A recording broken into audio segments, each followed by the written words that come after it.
At 2 GMT, this is Chris Barrow with the newsroom. Is Russia's invasion of Ukraine faltering? A top Russian general says the first phase of the special military operation is over. Now the focus is on the eastern region of Donbass. Ukraine's president says the country has struck powerful blows to invading Russian forces. We'll hear from the front line in Kiev. They are dying, our children. I am 62, and I will stay here. If needs be, I will die here. On a diplomatic visit to Poland, President Biden praised the spirit of Ukraine. Ukrainian people have a lot of backbone. Look at how they're stepping up. You're going to see women, young people standing in the middle of front of a damn tank, just saying, I'm not leaving. Meanwhile, EU leaders agreed to work together to buy energy to avoid dependence on Russia. We have an enormous purchasing power. Therefore, I welcome that we will now use our collective bargaining power. Instead of outbidding each other and driving prices up, we will pool our demand. First, the news. I'm Stuart McIntosh with the BBC News. Hello. Ukraine's President Volodymyr Zelensky says his country's troops are forcing Russia to accept the necessity of meaningful peace talks. In his nightly video address, he said the Ukrainian military was repelling attacks across the country. Over the past week, our heroic armed forces have dealt powerful blows to the enemy, significant losses. By restraining Russia's actions, our defenders are leading the Russian leadership to a simple and logical idea. And we must speak. We must speak meaningfully, urgently, and fairly.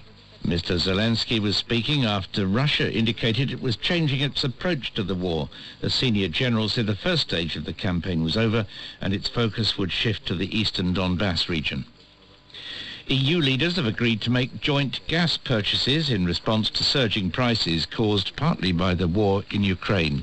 Heads of government have authorised the European Commission to buy gas on behalf of member states.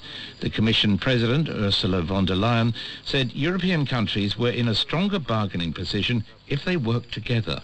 Instead of outbidding each other and driving prices up, we will pool our demand. In addition, we must complete pipeline infrastructure and ramp up our storage and the interconnectors. We proposed a minimum storage of 80% underground for next winter, rising to 90% then in the following years. This will be our insurance policy against supply disruption. The International Monetary Fund has approved a program to lend $45 billion to Argentina, which was facing the prospect of defaulting on its debts.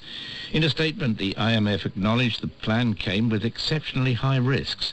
A first tranche of about $10 billion will be released immediately. The deal follows a year of difficult negotiations with Argentina's left-wing government. The authorities in Northern Ireland have detained a P&O Ferries ship because of safety concerns. Officials said the vessel wouldn't be allowed to sail again until a number of problems, including inadequate crew training, had been resolved. P&O has faced widespread criticism after sacking 800 staff last week without warning.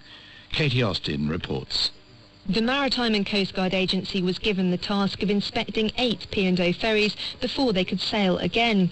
The European Causeway normally operates on the route between Cairn Ryan in western Scotland and Larne in County Antrim. Ships can be detained if there are concerns about their safety and to prevent them going to sea. The MCA said that the European Causeway had been held in Larne because of failures concerning crew familiarisation, vessel documentation and crew training. The agency added the ship would be re-inspected once those issues had been resolved. This is the World News from the BBC. A summit of West African leaders to discuss recent military takeovers in the region has called for democratic values to be preserved. The meeting of the regional bloc ECOWAS gave the soldiers who seized power in Guinea last year a month to produce a timetable for a return to civilian rule. The Commission President, Jean-Claude Cassibro, also announced that sanctions on Mali would only be lifted if the country's military rulers agreed to arrange elections. The head of state decided that they are willing to provide for an extension of the transition in a range of 12 to 16 months. And they engaged, therefore, the Malian to really work within this range so that an agreement can be reached. And once the agreement is reached, of course, the sanction could be gradually lifted. On Burkina Faso, ECOWAS said sanctions would be imposed if the former president, Roch Kabore, is not released from house arrest within weeks. A jury in the United States has awarded $14 million in compensation to protesters injured by police in the city of Denver. The 12 protesters behind the lawsuit were either shot with rubber bullets, tear-gassed or pepper-sprayed during demonstrations against police brutality following the murder of George Floyd.